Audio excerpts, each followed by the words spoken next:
forcing them through things that they were, at this point, they were just not having fun any longer. But yeah.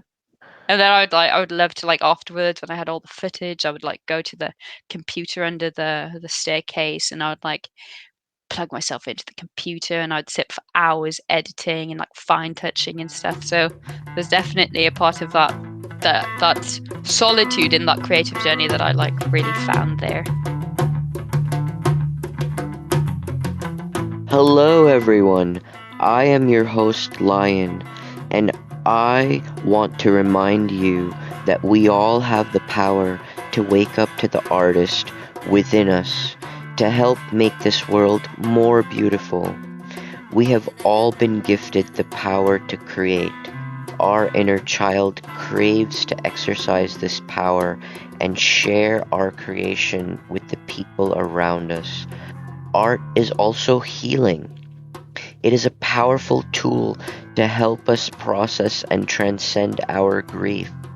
Please join me as we learn from Tilly about her life journey, her journey as an artist, and how she used art to transcend her grief, cultivate a better relationship with her body, and be more liberated as a woman.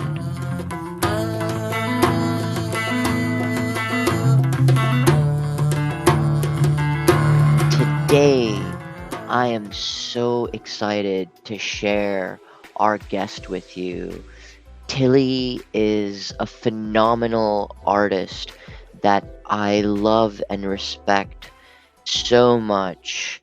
And as somebody who was born and raised in Norway and currently lives in Lisbon, we are going to get to know Tilly in such deep layers, story of her upbringing, of her family, of her grief as it relates to her family, how that impacted her and some of the issues that she grappled with, the grief, the perception of her body, and how it all was this perfect storm that led to her rising as a phoenix through her art, through the evolution of her art, and the wonderful, beautiful, strong, confident, courageous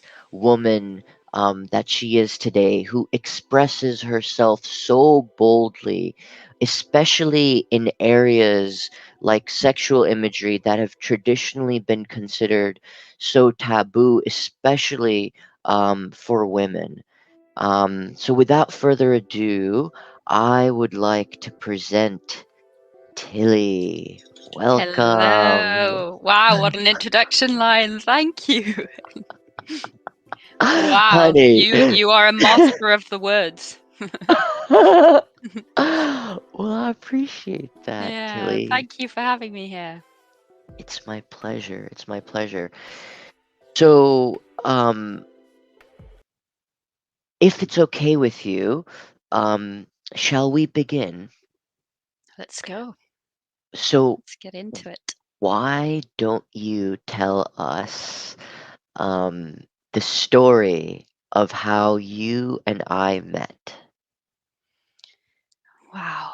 So, I mean, you can correct me if if I stumble and if I can't remember. And I can't remember when it first was, but I'd kind of split into two different occasions, two meetings.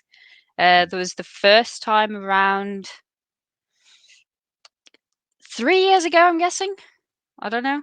At the time, so I'd been living in Lisbon for some time, got to know a little community here, a group of friends. I decided to move away to Spain for some time. So I was living there for 2 years. And I think during that time when I was living in Spain, I came back to visit some of my friends in Lisbon, and I was blessed by your presence. You were there visiting my little Lisbon community, and yeah, I got to know you there. I don't think we spent very much time that first time around. Like, I remember meeting you there and obviously thinking your presence and your energy was very special. Mhm, Yeah. But then I think I really got to know you and like we shared lots of beautiful moments and chats and stuff the second time around, when you came to visit Lisbon again, right? From the US. mhm, Um, and that was more recent. mhm. And yeah, it's just been a pleasure getting to know you and also doing some creative work and projects together. Like I Yeah. had you join my creative workshops where you joined us as a life model for the first time, right? Yeah. Yeah, you made one of my dreams come true. Wow. A No, dream and that it was was the first time I'd ever hosted a life drawing. So it was a very wow. new thing for me too. But yeah. And it was beautiful like that you were able to bring in some of the work you do around body positivity and all of this. So we did a combined workshop talking about the body positivity movement, and we opened up a really beautiful circle where people could share their experiences and stuff Yeah. around these topics, and then as well kind of like bring my side of it with the more like the art making and the practical sides into this really nice space. Yeah, so it was Hell yeah. really nice.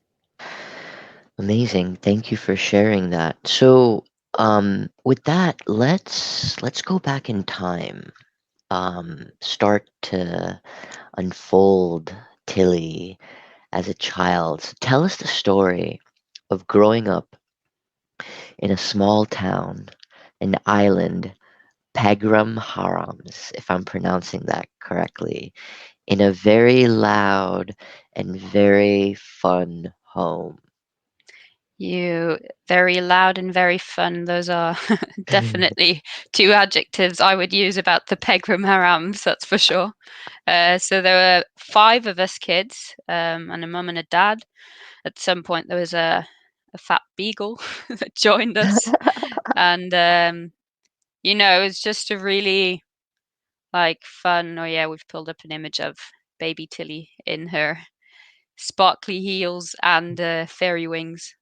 But yeah, so the Pegram Harams, like, it was just a really, really beautiful childhood. Like, just imagine something really loud and colorful. And it was the type of house where, say like an open door policy where, you know, anyone was like allowed into our space and was Mm, allowed to share that space. So like us being five kids or whatever, and then there would always be like an extra friend, or like each of us had brought a friend over, so there would easily be 10 kids running around the house at the same time. But I think a lot of that was allowed to happen, and that's thanks to my mhm, mum, who was this very big open character with just like always open arms and kind of accepting to anyone to come in, and really had a good eye for anyone and like an ability to see everyone. So she was mhm, also a great chef. So all my friends would always be really keen to stay over for dinner. So she would like mhm. easily be cooking up a big dinner for, I don't know, 15 peoples on an average day. So yeah, definitely Wow. a fun, colorful, loud place. Hell yeah. Um, thank you for that.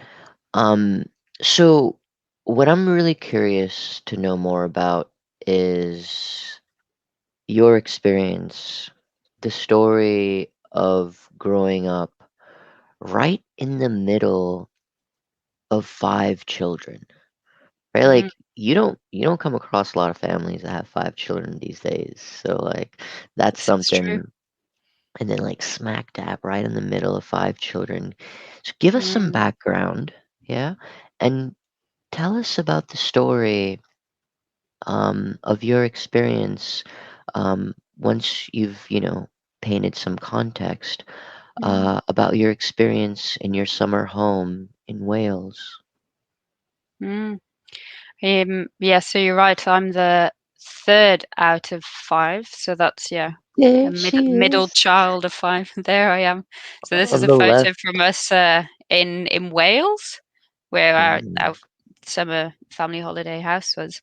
And yeah, I think this is a picture taken of us like when we're out in the fields picking blueberries, hence the mm. blue teeth, blue smiles. Um, but yeah, growing up in the middle of five, meaning so two older siblings, two younger siblings. Mm, I think that it, like, like the theory of like the middle child syndrome is usually the, yeah, the overlooked maybe yeah. sometimes, and the maybe often felt the need to like kind of like act up later on in years.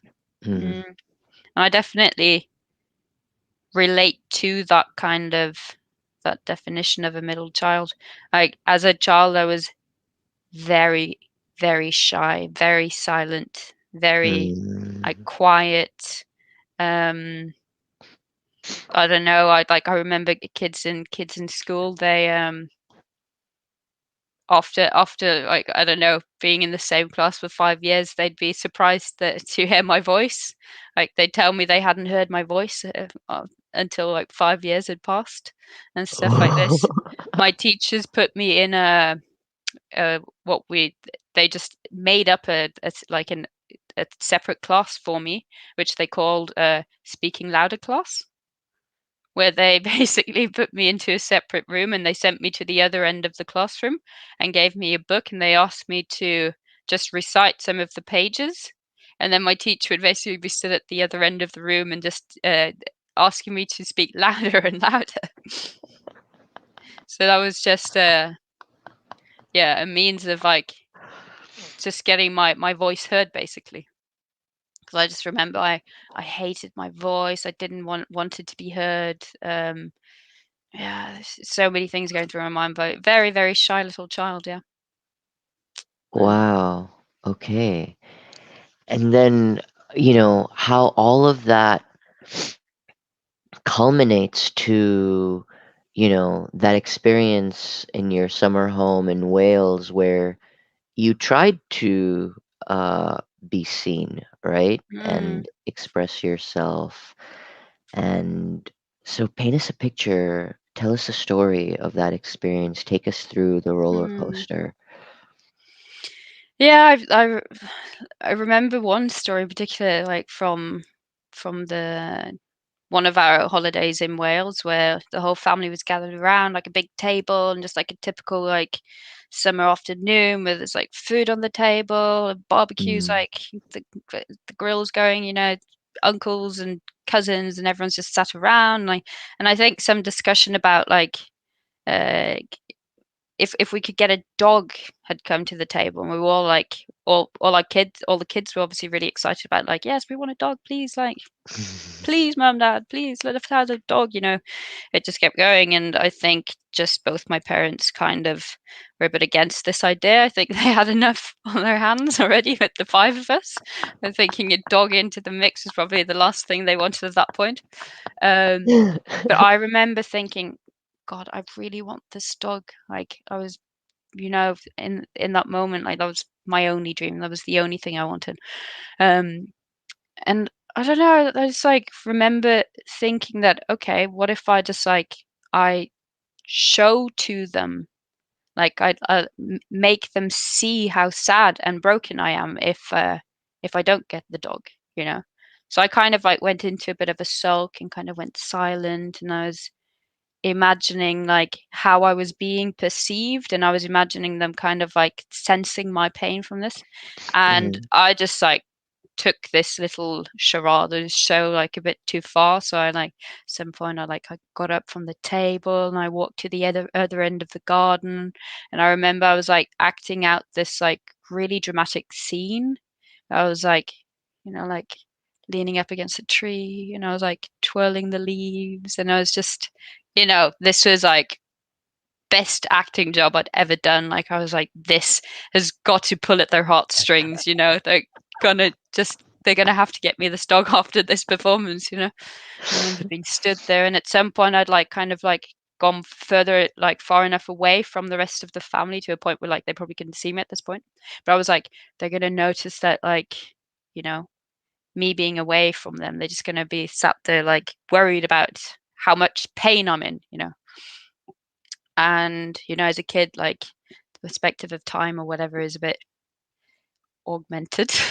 A bit different. But what felt like, you know, like hours for me. Like I'd been like sat at the Mm, end of the garden on my own for hours. Like after these like long hours, I returned to the family, like sat around this big dinner table. And it was a defeating moment when I just realized that everything had just kept going.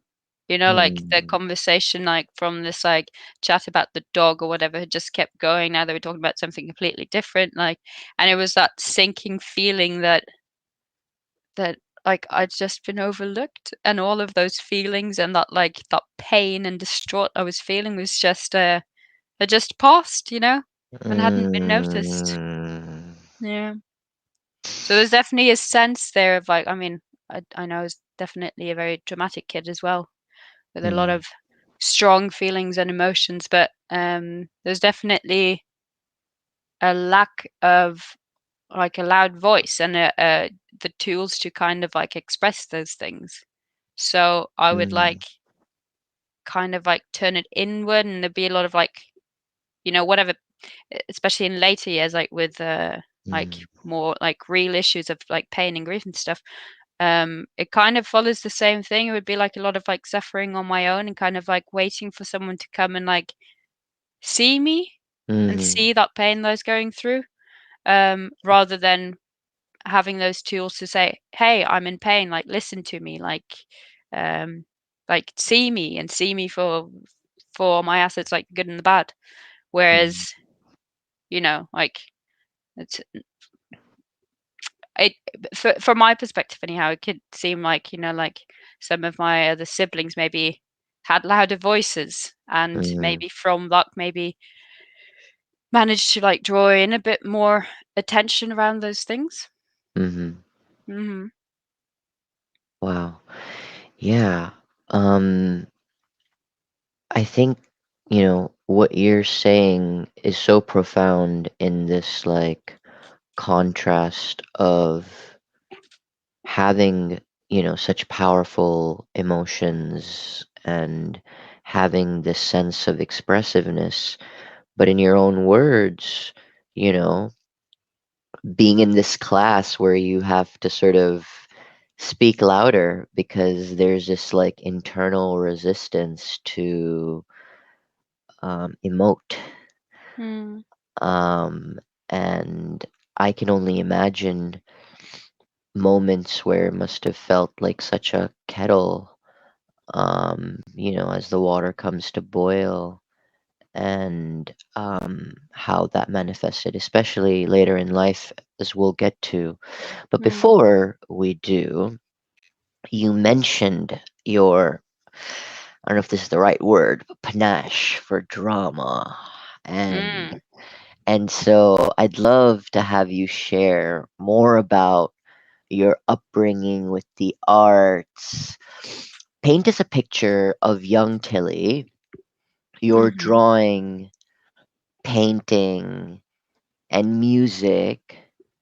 And then, if you would, lead us into the story of one of your films and trying to herd all the cats. Okay. Yeah. Yeah, I was definitely a very creative kid. Definitely like to kind of like see things differently, do things differently, like just try to, you know, play with reality. And like the funnest games was when everyone was involved, and we were like got together and like created something out of our mind, something that wasn't there. Like it's our own little world, you know. I remember like running through these like fields of like really really tall grass, and we'd like stop down and like make like pathways through the grass. Mm, And in my mind, I just remember like this is like, whoa, what have we created, guys? Like there's a pathway here, and it opens up into like one room here, and that's like in this town in this world that we created that's going to function as like the hospital room, and then like further down there's like a, you know, I don't know, like the cinema room.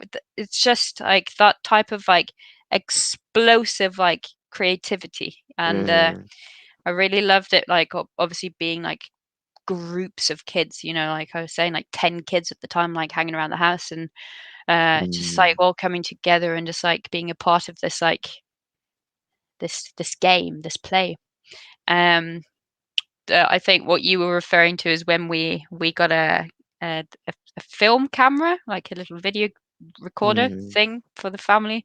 I don't know if it was my brother's or my dad's or whatever, but there was a video camera in the house, and what that led to is just these huge productions of like home videos and films where we like someone was appointed the director, and we had a long like a list of like actors and actresses, and I don't know, there's the costume design, and we were writing scripts and editing, like there was the whole thing, and like, you know, that was like a craze for a period of time where everyone was really involved with this was like the new cool thing.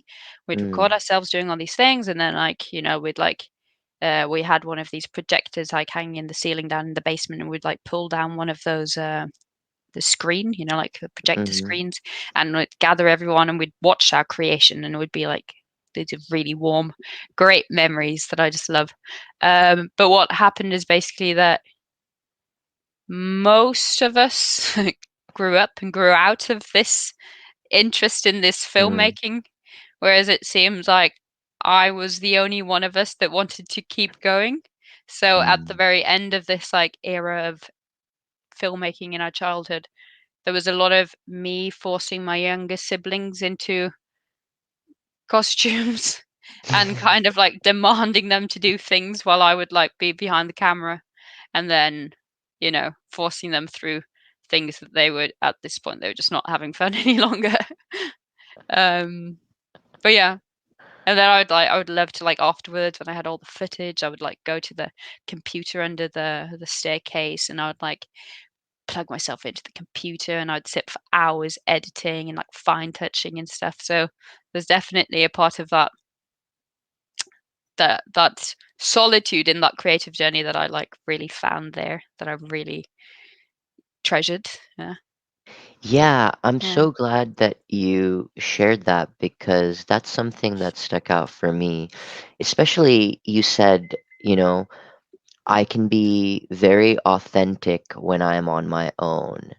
Mm, And, um, you know, uh, I found that, you know, as somebody who, maybe I'm projecting, but like, somebody who is more introverted, um, and still has this like strong desire, be it muted, to express, mm, doing the editing via storytelling, of the films, be pretty strong in, um, as a form of expression.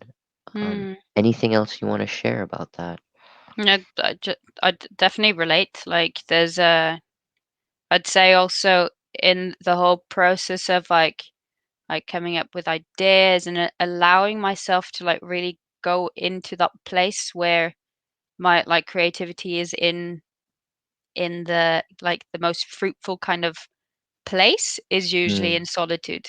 Like, and I think a mm, lot of that for me is just because I've come to like trust my own intuition in my creativity and stuff, but there's still quite a block in terms of like allowing people into like the unfinished, like the sketches, the process that's not really like something that's complete and that I know is ready to kind of be shared. Like there's mm.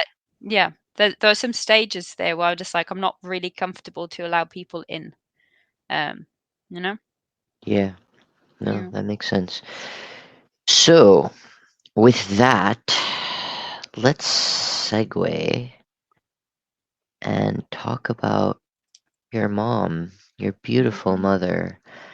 Mhm. Um, Tell us more about her.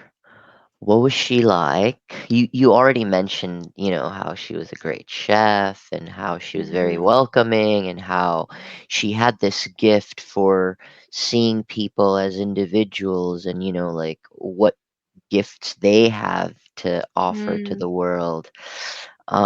So if you want to sort of build on that or share more, please do.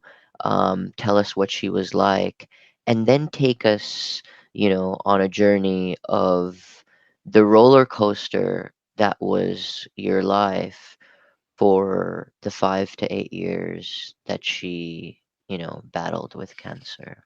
Mhm.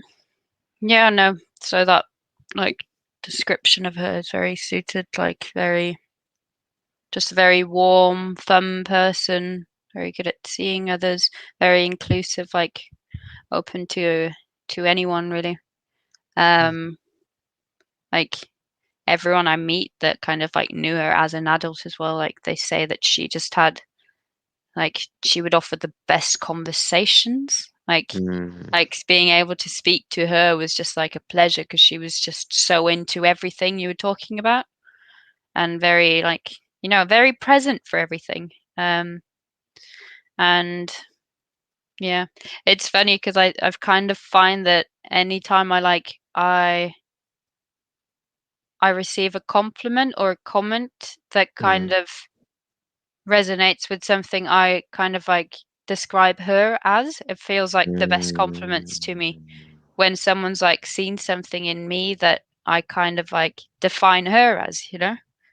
mm, And it's really curious for me, like when I kind of like think about my good sides and my bad sides, like my good sides are usually things that very often remind me of her, if that makes mm, sense. So when I'm like having a good day, then it's usually like I'm very talkative, very colorful, very loud, and this whole idea of being very present for things. And, mm, that's like the way I see her as well. So there's mm, an interesting link to be made there. Um, but yeah, in terms of like losing her, uh, like she got diagnosed with cancer when I was, I can't remember like the years correctly now. I'm mm, gonna kind of mess that up, but I must have been around 11, 12 or something, so still in school. And like I remember her like kind of like letting us know about this cancer diagnosis, and at first it was just breast cancer. And I think at the point, like I've definitely come across cancer before, and I've understood that that's not a good word mm, at the time when we like got that message. But at the same time, I do remember this feeling of just like not really not really believing that anything bad could happen to my mum, mhm, not really being able to like grasp the severity of that. Um, and even though like through her kind of like the trajectory of like her illness and stuff, like she got worse and then she did get better for some times and for like a little duration of time there, and then she got worse again. Like even up until the very end, I feel like there's always this sense that I didn't allow myself to believe this, like that what was actually happening, mm, understanding that wow, what we're actually faced with here is the reality of like losing this person forever. And if I'm mm, completely honest, like even after she'd passed away, I've probably gone through 10 years of like a stage of like grief and stuff before I've accepted that fact.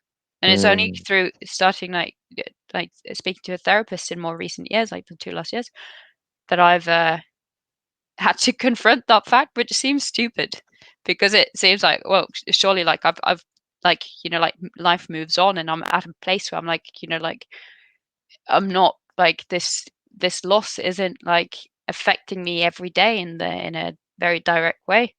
But still there's that sensation that I haven't really taken that idea that this is a person I will never see again in such like black and white firm words. Yeah, until like 10 years after that things actually happened. Yeah, I think, what I'm perceiving is this like deeper layers of acceptance that she is no more, Mm, which you realized you were either running away from or not aware of. The the the lack of acceptance, which you finally come to terms with. yeah. And I resonate a lot with that. It's very interesting how we're so good at sort of um, in the interest of persevering, in the interest of moving on, um, not fully grappling with a given event, a given emotion. Mm, So thank you so much for sharing that. And I think it's a great segue um, into talking about how that um, characteristic, which is a very human characteristic, not just limited to Tilly, mhm, um, sort of came into play um, as we try to understand. So the next question is you know, when we were getting to know you, before today, one of the things that came up is how observant you are as a human. And I feel like, you know, the power to observe is a great trait, as an artist. And I think it's part of what makes you a great artist and somebody who is capable of such evolution and growth. And so tell us more about how your superpower, your superpower of observation, that's how I like to sort of box it, turned against you as you became more aware of your evolving body, around the age of 11, 12, when mm. every girl starts to evolve into a woman. So tell us more about that. Yeah, I mean, I think, like you say, it's not really an uncommon thing that when you go from being a child and growing into like an adult and your body shifting and stuff, I think like most of us usually like are faced with lots of questions about that and like insecurities around our bodies and like discomfort and comparisons and stuff. I think more specifically like maybe like my ability of like observing, like it meant that like I would a lot of the times forget about my like living my experience and Mm, rather just like kind of always almost having like a filter of like being on the outside looking in. mm, Um, even like observing myself to a point where like, at times it gets like unhealthy.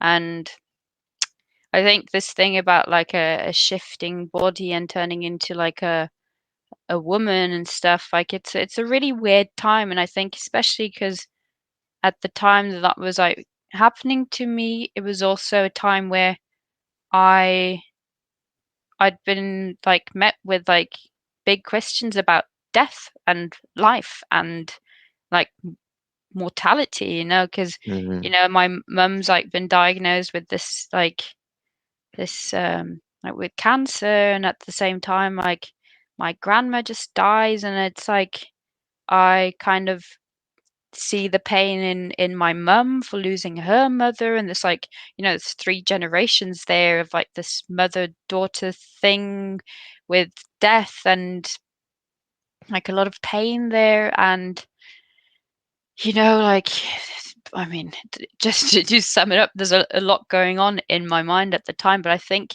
one thing that's particularly interesting is like this idea of like the body shifting into something that's more of a woman at that time, and Mm. like not there's definitely, I think there was a resistance there to wanting to become an adult and kind of understand what that means, and that shifting body, like there's definitely some resistance to the changes that were happening. I don't know, changes like can also symbolize like everything else that's shifting in my life at the time. So I think what this kind of like all accumulated in was just like a very like a discomfort with all the changes that were happening, Mhm. and like a like a really like a discomfort in inhabiting that body that was mine, you know, and there was a lot of like just not a lot of self-love for that experience. And I think I was also over the years, it's just been like I've been further and further removed from that experience of like inhabiting my like own physical vessel in many ways. Mhm. And it also, I don't know, yeah, it's the observational part of it also like becomes a really like big part of that, because you like the way I'm like going through these years and experiencing my body is seen from an appearance, like from the Yes. outside. And I think that's a shift there that starts taking place and like forming in me very strongly. And over the years, that like that divide just goes stronger and stronger and becomes more and more apparent, to a point where, you know, like I am so disconnected from my own experience of inhabiting this body, where it also just becomes a very self-destructive pattern of not really being in tune with my feelings and my body's needs, and Mm. actually turning into quite a negative treatment of the body, like very destructive behavior. So, and that kind of just like started feeding itself to a point where I completely, I don't know a better way of saying it, just completely lost touch with my own experience. Mhm. Yeah, and I'm really looking forward to delving into sort of, as you mentioned, the destructive behaviors and sort of how this internal struggle of not being at home with your body Mm, manifested itself as like a rebellion against your own body through these myriad of ways. Before we do, one of the things that was very interesting, a theme that came up in our conversation was this notion of comparison, mhm, right?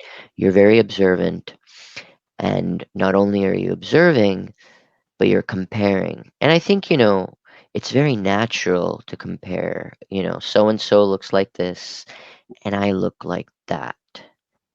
But there was something added in your sort of way of comparing that really fed sort of the demons, so to say. Are you comfortable expounding on that? I mean, I'm not sure if I completely understand specifically what you're referring to, but Sure. yeah. So basically, you know, um, one of the things that came up was in your comparison, your tendency to question, is there something wrong with me? Mm, And you'd shared, the story of handball training mm, and specifically the knees. right. Do you Yeah. want to tell us that story? I feel like, yeah, I think that story came up because it just it it seems like an innocent little story, like Yeah, you know, like on its own, but it's, I think it's, for me, it's one of those first memories I have that really like exemplify this like obsessive need of just like comparison, because yeah.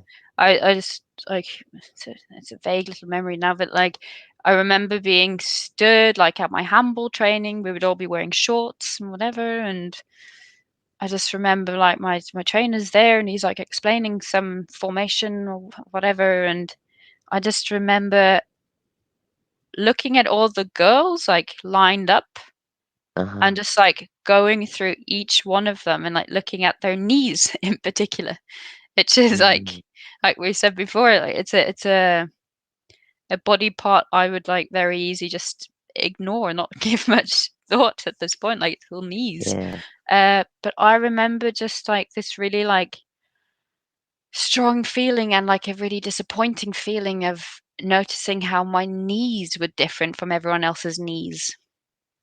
Hmm. And like I said, it feels uh, like a very pointless memory somehow.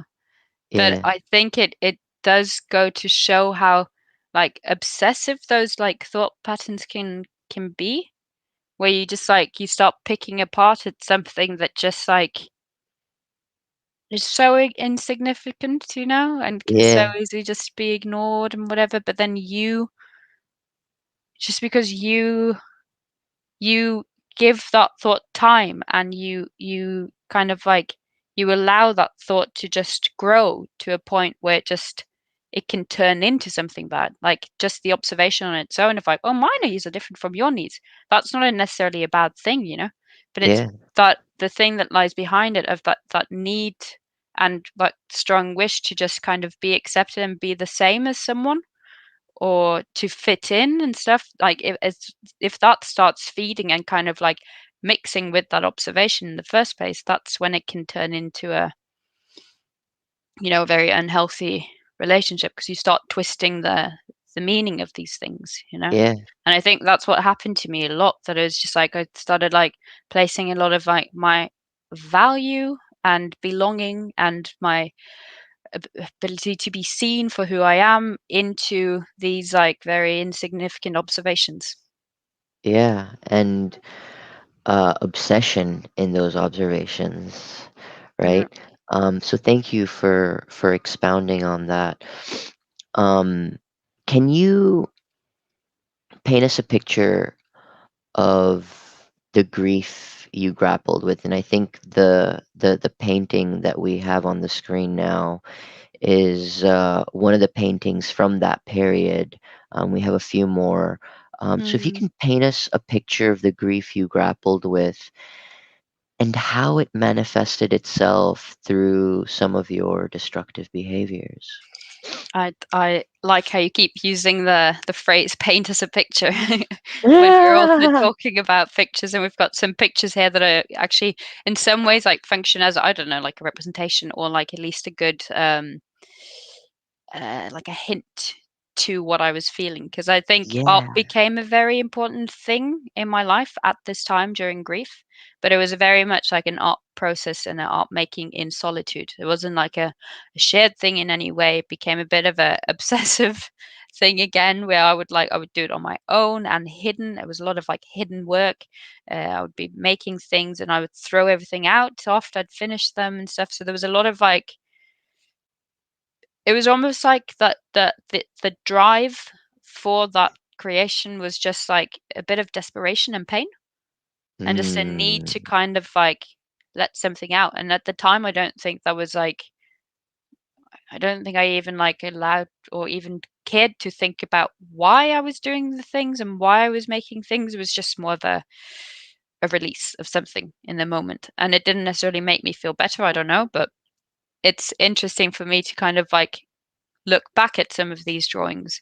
And for me, like, even though like it's one of those things where like with the painterly treatment and whatever, it's not necessarily like my finest work in practical terms, but there's a lot of like imagery and symbolism there that for me, like on a personal level, become very powerful. Like the image we're mm. looking at. Oh Oh yeah, yeah, this one. let's go back. Yeah, the The image we're looking at. previous one, yeah. So this image we've got in front of us now is with this like a girl, very frail, like strange looking, like covering her own face, and then in the background, kind of like submerging like around her is these like three big faces, and I mean, I can't say I know for sure. Like, it's not like I can interpret them as like knowing exactly like the line of thought that was like put into it when I made these, because like obviously this Mm, is years ago. But I get this feeling that it's like this is the thing. I don't know if it's the projection of oneself mm, judging the yourself, or if it's like actually those faces are like the judgment of others. But mm, I think because of this, like, like the floatiness, and like they're not attached to any bodies, and they kind of don't belong to that same reality as her, the subject. I feel mm, like there's something about this, like your own self-image, and mm, like for me, like some of the faces look quite scared, terrified, like sad and whatever. And I think, yeah, but for me that becomes a bit of an image of being a bit scared of your own feelings and what you're going through. And I think mm. that for me seems like it somehow sums up that experience I was going through those years, and just after my mum passing away. Mm. Mm. Can we talk about the next piece? Yeah. So the next piece is to me it's a bit scary looking. It's just this very I think it's stunned looking. gorgeous. Yeah. Yeah, she's gorgeous. Yeah, so there's a sort of stern looking face of a person, like shaved head. Like this is a recurring thing, and I don't know if that has anything to do with the fact that like my mum was going through cancer and she lost her hair. I Mm, wouldn't know. Like could be many reasons, but it just seems to be a recurring motif in these from this era, let's say. But then yeah, across her face, it's what have I written? I fucking love. I hate dead. I hate dead. I hate death. I hate death. I hate death. Just yeah, repeated. Um, I hate death. I hate everyone. yeah. What are these other words? Uh, Where are you now? where are you now? Like probably more than the actual painting in this one. Like it's those words to me that scare me a little bit. If you know what I mean. Like there's something so desperate about that. Like and like I would have made this drawing being sat on my own, like probably crying on my floor, Mm, and that just feels like a really desperate moment. I hate death. I hate death. Like this is a what 15-year-old little girl on her own. Like that makes me really sad to think about. And what makes mm, me sad is knowing that, of course, there are people around me in my life, like at the time, that loved me and stuff, but I was not really in a place where I would like let them into these sort of like subjects, mm, like, and I would, well, if anything, and this is probably a pattern of like some of the destructive behavior, would be like a emotion of pushing these people out of my life, if mm, anything. So I'd push people that cared for me out of my life, and I would kind of be not have any tools to kind of work through these terrible feelings of not really understanding what's going on, and questioning like where are you now, like obviously referring to my mum and not really understanding these things. So I hate everyone. I don't know, it's also mhm, just, yeah, this comes back to the thing I was saying about being a dramatic child, like, and I mean that in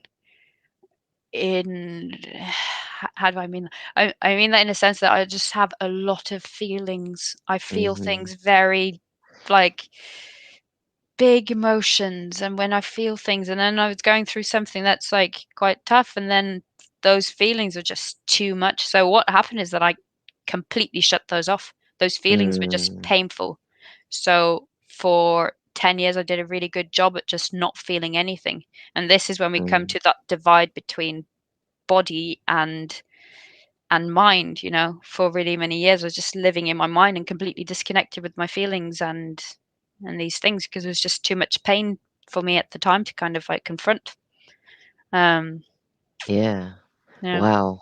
So, this painting was around the time when you were 15, 16. Yep. There's an eventuality, right? When things turn around. So tell us about that time. What turned it around? Who helped you turn it around? How old were you when that happened? paint us a picture of what that reality was. I mean, it's definitely one of those things that it's just been a bit more of a gradual thing, and like throughout that kind of like gradual movement into something better, there's been a lot of people that have been very significant Mm, in that mm, change. Like, I mean, in very early stages, like my sister being there, very full on, like kind of like pushed me through a uni application that took me out of my that rut I was in, being back in Norway and just kind of like going over the same feelings and stuff. So she helped me like remove myself from that, which was really important at the time. And I think since then, it's been a growth just in the right direction. And a lot of that has just come from kind of like time, distance, different things. But then, I mean, I'd say just the very last couple of years, feels like it's finally kind of coming to a place that feels a bit more like I'm actually like coming to a core, because I feel like up until that point, like things were getting better, but that improvement and that growth kind of felt like it was just because I kept moving away from the things that hurt me. And mm, I would like literally I'd be moving countries and like, okay, let's start over. And that idea of kind of like a new chapter was always like a really good time, because mm, I've got a very strong mind. And if I put my mind to something, I will usually like kind of see it through. And I think in those moments of like shifting my environment, I would mm, be have the ability to just shred those things that I didn't like and then mhm, move on with the things that I like prefer. So like it's almost I've gone through all these stages of shredding things that just aren't serving me any longer and then moving into mm, new things. But I think the last 2 years for me have been more about kind of like picking up all the things I lost along the way and kind of like bringing them together to a point where yeah, my story is more full. I'm not just like shutting out things from the past yeah, that hurt, and just saying, okay, this doesn't like serve me anymore, so I'm going to leave it in the past. Like I'm going through a process of trying to like bring those things back into my timeline yeah, and find a bit more of like a center and a core and stability in all the pain that's there as well. And I think that's why I've also come to a point where I'm like finally like healing and really understanding all the pain that was caused, mm, losing my mum and all the years that followed. And yeah. mhm. And you mentioned how you went to university to study art, Yep. and even though, um, you know, your time in university was way better than your time in Norway, um, in retrospect, it was Mm, still a time of struggle. Um, mm, but the way I understand it is it was still a time of healing that contributed to healing through your own personal practices as well as your art. And mm. this is one of the pieces from that period.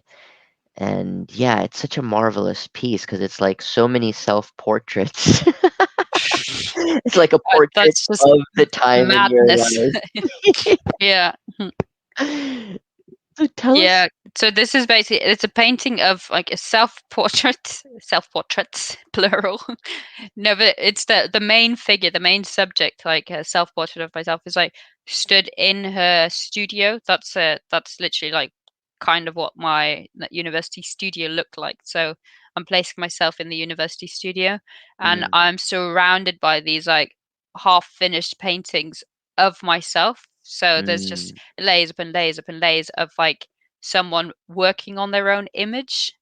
And I don't mean in yeah. a sense of like, oh, working on their own image of like trying to shift it into something. It's just more of like really trying to get to know one's own image and understand like who am I? It's these existential questions of like, what is this vessel that Mm, I exist inside of, And it's a really exhausting kind of a process. And I think that's kind of what I'm also trying to capture in this painting. It's just that, that never complete. Also, that's the subject in this painting is also, as you can see, she's not complete. And I think that's like Yeah. a significant part of that, and like maybe the meaning behind it. Like it's just like this never ending process of trying to define yourself. And it comes back to this idea of like always being observed, like from the outside. Um, and still a complete disconnect of like the lived experience of being that person. Yeah. Yeah. Amazing. So, I associate you as someone who is a very liberated woman and like just so impressed by you. And I remember, the last time that we were hanging out, um, I came across one of your paintings, and there was like a sticker of this one, and I was just like completely blown out of the water, right? And you know, these are some of the images from your most recent period, Mhm. with this being your most recent painting. Finished yesterday. Yeah. And Mhm. so, you know, you portray sexual connection from the perspective of a woman so confidently, so freely, so, you know, yeah, so freely. I was like, free is not enough. Like, I want more words. Like, it's so beautiful. And it's Mhm. so, like, I feel like it's a public service because so many women in my life, I think, to me at least, seem so shy and like hesitant to speak about sort of this side in a way that's, sort of socially whatever, the way we're talking about it. Mm. And you do it so well and you portray it so well through your art. And so, and tell us more about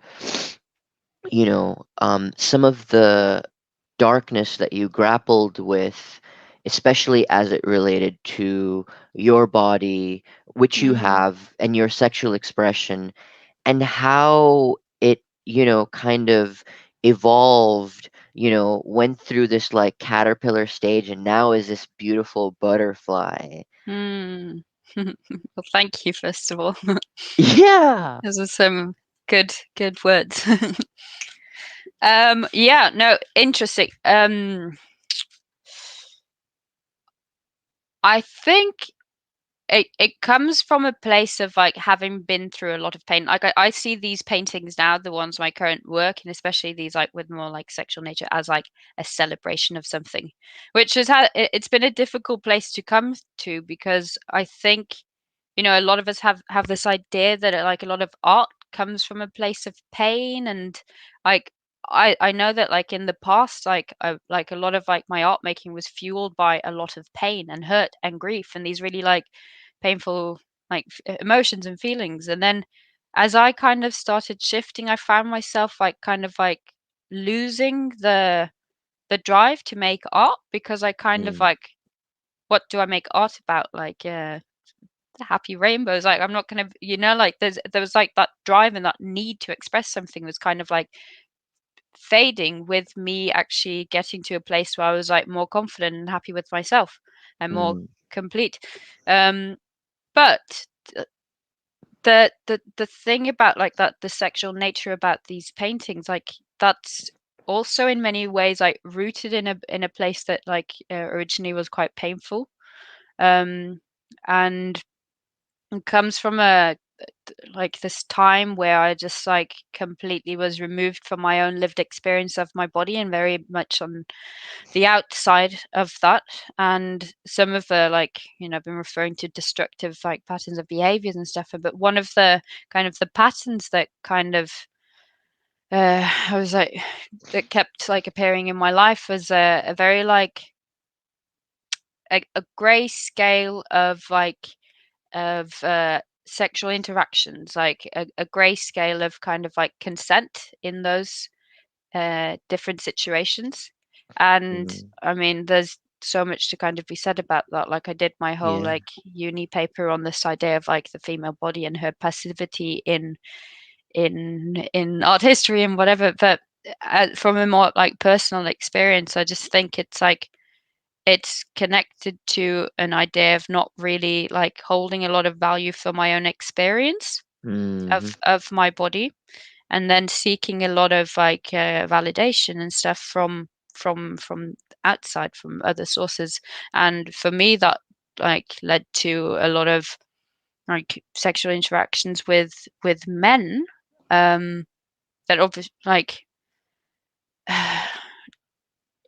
and when I say it's like it's there's like a grayscale of consent, that comes from a place because it's like a lot of like the motives like and reasons I was led to those situations and I found myself in those situations was because it's rooted in a lot of pain Mm-hmm. and rooted in a lot of like self-hatred and like um just not very good feelings about myself. So like I seek those situations to find some kind of confirmation, but obviously it's bottomless and it's not really going to be a very valuable interaction that's going to kind of feed me with like a better idea of myself in the long run. But it was a loop that I kind of got stuck in, and it just felt like a very destructive place to be. um and I mean that went on for way too many years, until Mm. again like more recently I've started like working on on understanding my own like liberated like sexual freedom and stuff, and understanding like that I value my own pleasure, and that uh again it goes back to like being being in one's own body and being in my own body and kind of like being in those situations and like allowing myself to feel pleasure. Mm-hmm. It becomes really powerful and linked with the sexuality and stuff. And so for me these paintings just really represent that journey into just becoming uh, I don't know, loving myself more and loving myself as this, as inhabiting this body that's like playful and fun and kind of in control as well. And I mean in the sense of like whatever like I'm involved with here, like there's consent, and I know that I'm like I've got a sober mind and I want to be here, and I kind of I've made the choice to be a part of this, and there's no layers of of of discomfort around that in the sense of like these like gray scales of consent. Mm-hmm. You know, the thing that's coming up for me, the query, Mm. is I think women more than men experience this form of social censorship, Mhm. through their expression, uh, through words, through art. Is that something that you grappled with as you sort of began to express yourself in this way? Is that something that you had to work through? I remember being very worried and like in my own head about like sharing images like with this type of like sexual nature, because I thought it was like too in your face or inappropriate or like not for everyone. And there's definitely lots of like doubts about it. um Mm, um I'm just trying to like think about like what went through my mind at those times and like what kind of like pushed me further. I think it was just um like posting a little bit about it, something maybe a bit softer, and realizing like the kind of feedback that you get from that, and a lot of it is just has been positive. mm, um but I think more than anything it's just like it's it's given me a kind of like a new source of like this something really fun and and it's given me like another drive to like keep doing this art and stuff. Like I feel like I'm Mm, finally tackling something that like means something to me and it feels empowering. And I think that kind of just is way above any other like doubt about what other people are going to think about the like my art. Um, mm, so I think that champions it. amazing. Oh, Tilly, I fucking love you so much. Oh, Thank you too. you. Thank you so much for not only making the time to be here, with me in the lead up to today, but with us, and just sharing from such a vulnerable place, from such an authentic place, so generously. I can tell you, it's not easy to, you know, dig up and dig so deep and share as comprehensively and as completely as you have managed to share with us in basically the span of an hour. We've covered so much. Covered much ground in an hour. I could happily keep talking with you, Lion, like for another good hour, but for the sake of it, Yeah, and I know that the audience is going to appreciate learning from you so much, especially because, you know, um, you are not only a human who has experienced these very real, these very relatable things, like grief, but you found a way to express them, a way that a lot of us aren't tapped into because we haven't woken as deeply to the artist within us.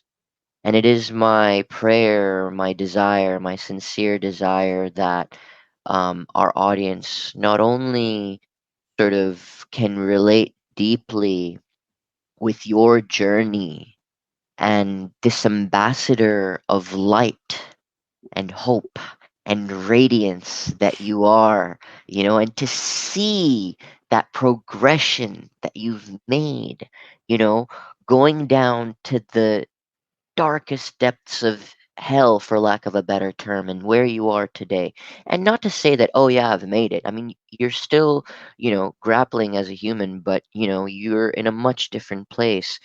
That they not only relate with that and be uplifted, especially if they're in their version of the depths of hell, but also that they have inspiration to tap into the artist within, to wake up more deeply to the mm, artist within, to nurture their creativity as a means of healing, as a means of recording, capturing their journey so that they may share it with the world, so that they may savor it for themselves as they go through this journey of life. So, with that, before we culminate, before we end today's beautiful, beautiful, beautiful conversation, is there anything that you would like to share, that you'd like to end on, that you'd like to leave with the audience, our wonderful audience? mm. I mean, you ended it so nicely there, but I would just say as well that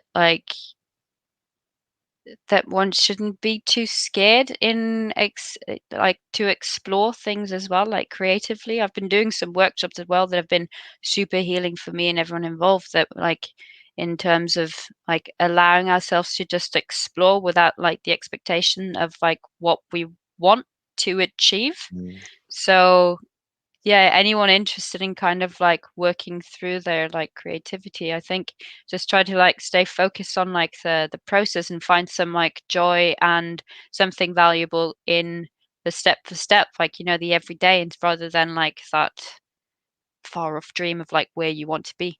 Because I think that's gonna push you further away from that place where you'd like to be if you're too focused on it, right? So, you Yeah. know, just find something in the process. Thank you for your words of wisdom, Tilly. Thank you. Um, yeah, much love. So with that, wonderful audience, I would love to end today's episode.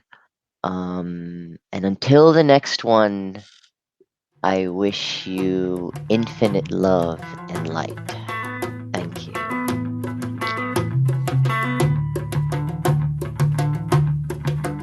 Thank you so much for tuning in to this episode of the Get Out of Your Comfort Zone series. I hope it moved you and inspired you if you are feeling stuck with something in your life. If you would like to further connect with our guest, please see their contact in the description. Please consider taking a moment to rate this podcast. Please also consider showing us some love on your Instagram story. You can find our info in the episode description. Until the next episode, I wish you infinite love and light. Thank you so much for tuning in.